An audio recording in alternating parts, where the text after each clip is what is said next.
Kuna speaker, kuna makochi, kamera, hospitali kutokana na neno hospital. Kuna sirinji, joiners kutokana na neno la Kiingereza syringe. Alafu kuna injini kutokana na neno la Kiingereza engine. Alafu kuna methali, mimi niliona moja, samaki mmoja akioza dukuduku. Kuonyesha kulikuwa na mbinu mbili hapo kwa wakati mmoja. Kuna mdokezo na pia kuna methali. Kuna methali nyingine ambayo mliitambua? Tunaishi hapo, samaki mmoja akioza Uharibu yote. Kuna? Iko wapi?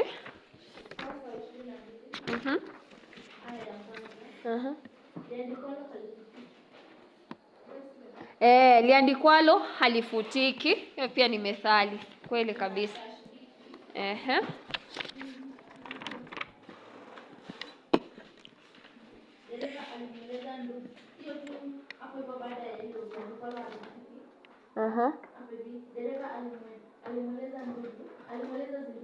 Kama macho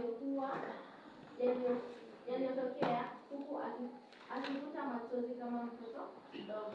So dakta, hivyo wameweza kulinganisha vitu viwili kwa pamoja wakitumia neno kama. Yaliyotokea huku akifuta machozi kama mtoto ndio. Mtoto mdogo hata anaweza kuwa hata anatoa kamasi na teremka.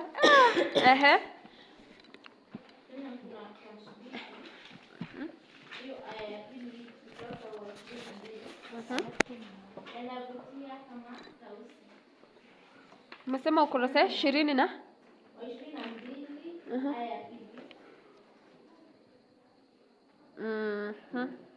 Majengo ya bunge yalikuwa yale ambayo daima yanavutia.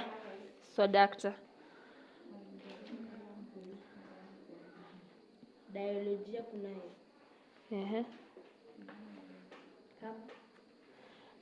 Hapo baina ya daktari na zinduo alipokuwa hospitali kuna biolojia pale pia.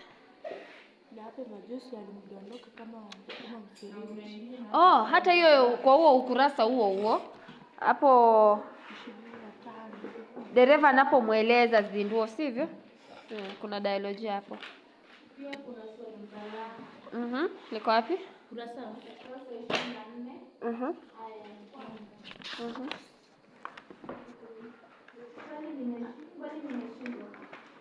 Kweli nimeshindwa.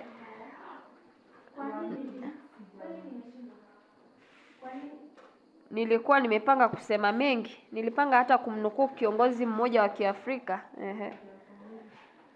Hata neno Kiafrika limetokana na neno la Kiingereza Afrika. Hivyo ni utohozi unaendelea. Tashhisi.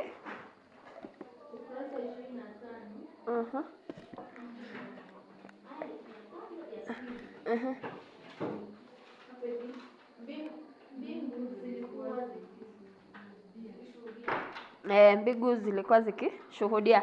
Hivyo mbingu zimeweza kupewa uwezo wa binadamu wa kufanya nini? Kushuhudia, kuwitness. Kovakerori. Tashhisi tumesema personification. Uko wapi? Hata hapo alipokuwa akisema kwa nini kweli nimeshindwa 24. Tuambie yako.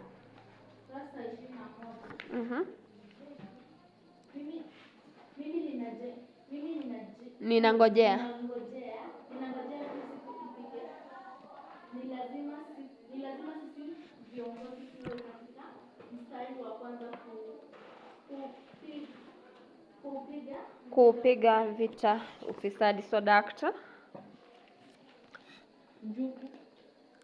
Njugu si mbinu. Chuku, nini kimetiwa chumvi? Okay. Tuambie. Nini kimetiwa chumvi? Speaker si mtu wa watu. Inaweza kuwa ni ukweli kinzani. Haya.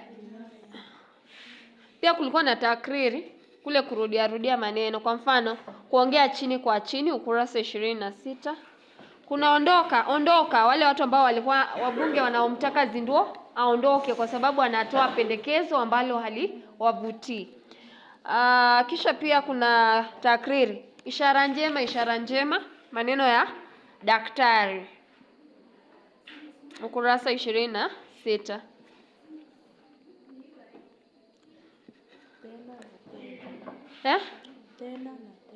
Tena na tena imerudiwa pia. Nini?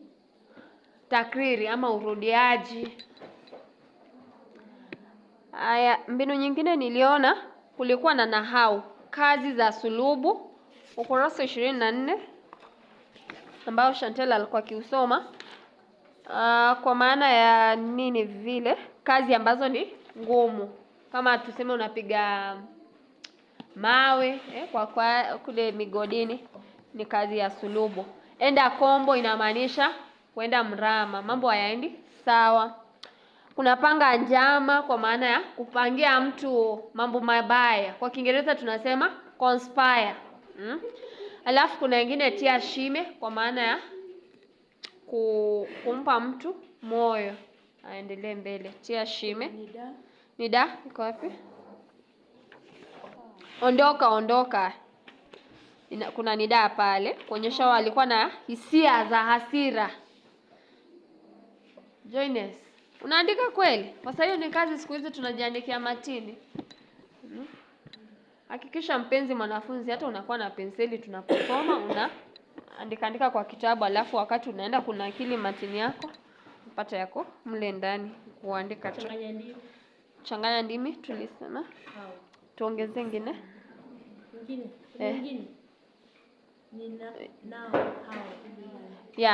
Vipi how, hiyo tulikuwa tumeitambua. Nyingine ni kinaya, kwamba sisi ambao ni raia tumeweza kupigia watu kura, tunatarajia kwamba waende tupigania tuwakilishe vizuri, lakini tunaona kwamba kile ambacho wanaenda kuwakilisha ni nini? Matumbo yao. Hata unaambiwa walikuwa wamechoka, wanataka kuingia wapi? Wako tu makochini wakiongoja wapewe zao. Ilikuwa ukurasa gani ule? Ukurasa 25. Hapo Bwana Zinduo, leo unalipi la kusema? Spika alimuuliza Zinduo. Hatimaye muda ulikuwa umekimbia sana, wabunge wengine walikuwa wamechoka na kujilaza kwenye makochi yao. Wanahabari nao vile vile walikuwa wakisubiri kikao kiishe, wapate fungu lao waondoke, waende kuyapamba magazeti ili yanunulike, kwa kuwa wananchi walipenda uongo kuliko ukweli. Hiyo ni ukweli kinzani, kwamba watu wanapenda uongo kuliko ukweli. Ukweli kinzani pia unaitwa tanakuzi.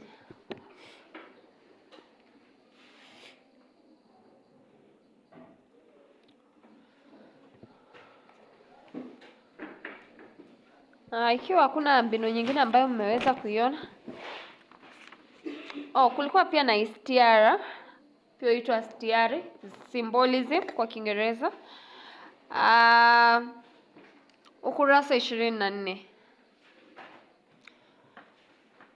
Kwa sasa naomba tuondoke kabla ya viini vya ugonjwa unaoshambulia ulimi havijaanza kutembea na kukuvamia wewe.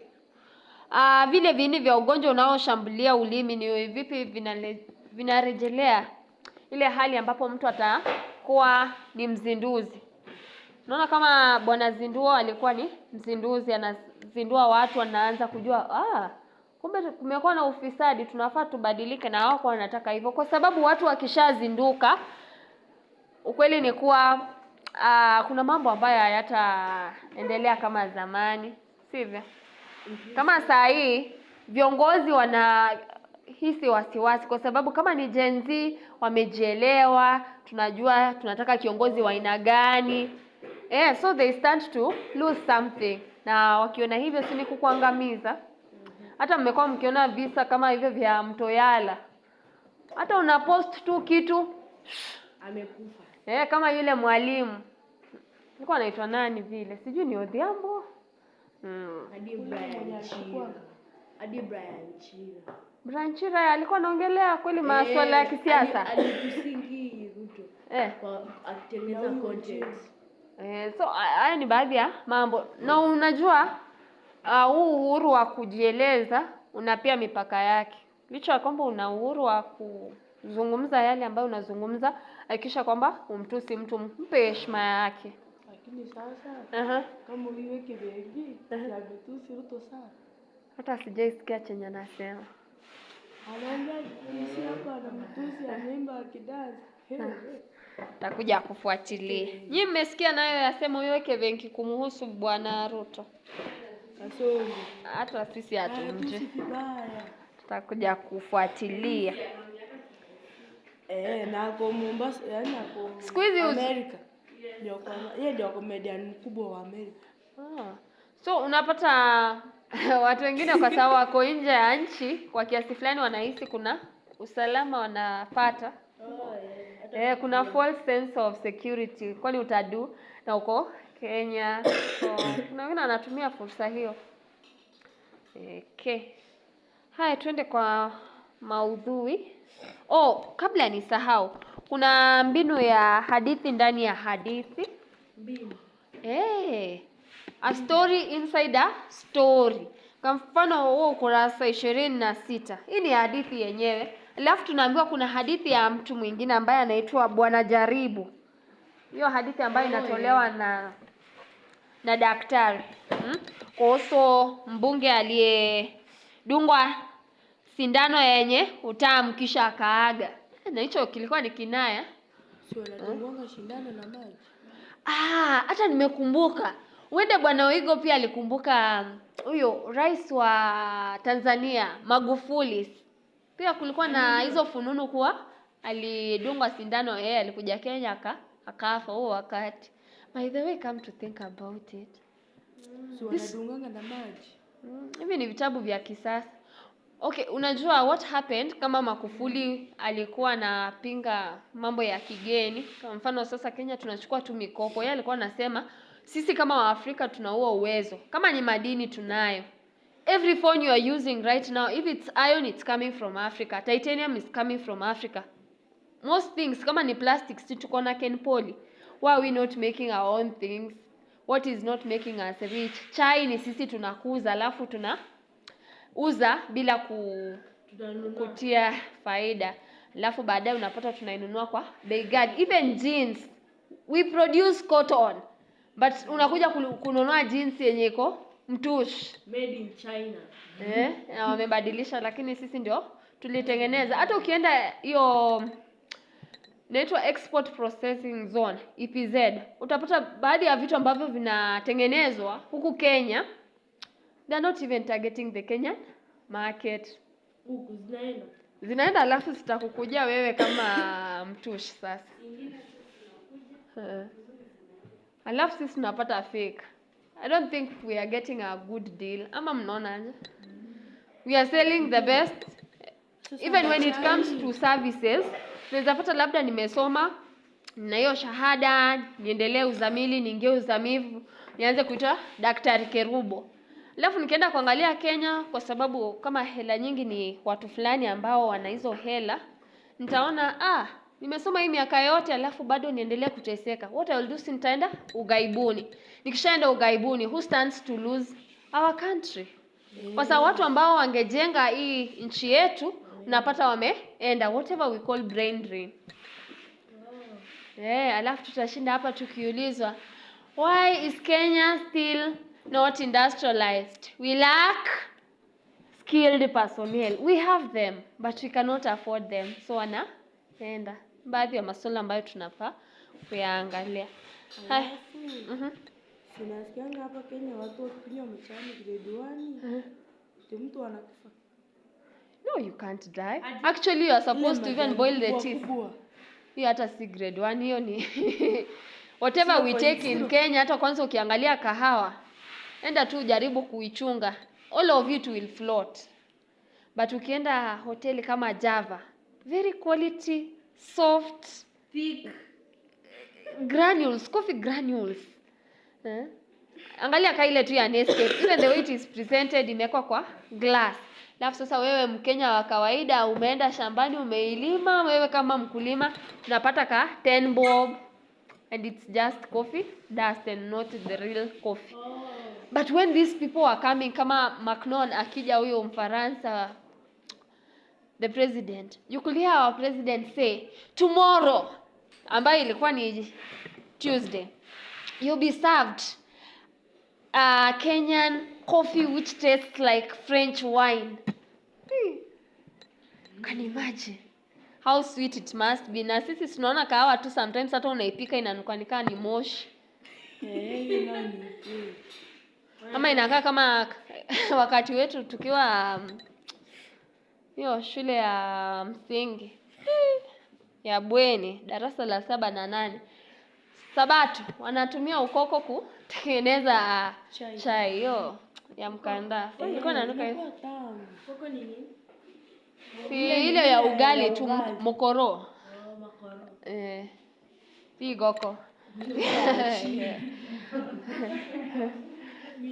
So you see, why are we doing those things? We also need to come and ask ourselves. Like yesterday, sijui ni nani aliraise hiyo issue.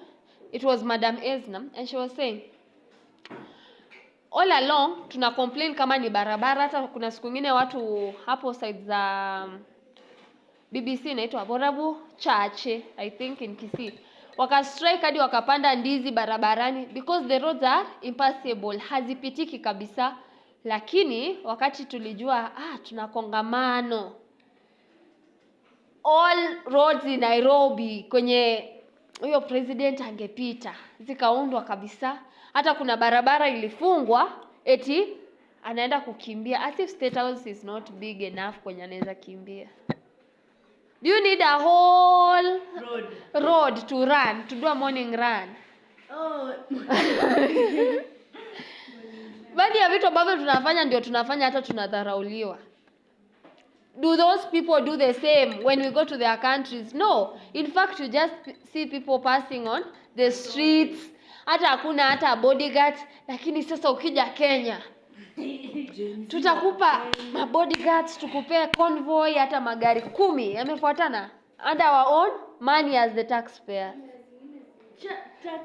Taxi wenye wako na wanaenda wanapata salary kubwa, wao wanatoanga tax. Everybody. Hata wewe ukinunua kalamu unalipa tax. Kwanza wao hata ndio walipi sana, especially kama tuseme mimi niko special needs, I can even not pay tax. But it's a long procedure to apply hizo vitu. As not you were saying something. Kenya is the most corrupt country. She's saying something. Tanteki. Nothing.